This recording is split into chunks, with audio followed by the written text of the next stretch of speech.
పాతకాలంలో గడియారాలు ఎలా ఉండేవో మీకు తెలుసా? చూపిస్తారండి. నెంబర్ 1 పూర్వకాలంలో సూర్యుడినే గడియారంలా ఉపయోగించేవారు. సూర్యోదయం అయితే ఉదయం అయినట్టు, సూర్యుడు తల మీదకి వస్తే మధ్యాహ్నం అండ్ సూర్యుడు అస్తమిస్తే అది సాయంత్రం అని. Number 2 sundial clock. ఒక కర్రను భూమి లోపలికి గుచ్చి దాని నీడ ఆధారంగా సమయాన్ని తెలుసుకునేవారు. Number 3 water clock. రాత్రి సూర్యుడు కనిపించినప్పుడు ఒక పాత్ర నుంచి నీళ్లు చుక్కలుగా కారడం ద్వారా సమయాన్ని కొలిచేవారు. Number 4 incense clock. చైనీస్ వాళ్ళు ఒక పజిల్ లాంటి మార్గంలో ధూపం కాల్చడం ద్వారా సమయాన్ని తెలుసుకునేవారు. Number 5 candle clock. కొవ్వొత్తి పైన టైం గుర్తులు రాసి అది కరిగే కొద్దీ టైం ని తెలుసుకునేవారు. Number 6 sand clock. ఇసుకలో నిండిన గడియారంతో ఒక గంట సమయాన్ని కొలిచేవారు. ఇది అప్పట్లో చాలా ఫేమస్ అయింది. Number 7 pendulum clock. ఇది చాలా ఖచ్చితమైన సమయాన్ని చెప్పేది.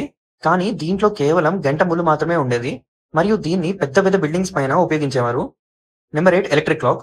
19వ శతాబ్దంలో మొదటి క్లాక్ వచ్చింది. ఇది నిమిషాలు, సెకండ్లు కూడా చూపించేది. Number 9 pocket watch. మొదట్లో ఈ వాచ్ ని జేబులో పెట్టుకునేవారు. తర్వాత ఇది చేతికి పెట్టుకునే వ్రిస్ట్ వాచ్ లాగా మారింది. Number 10 digital clock.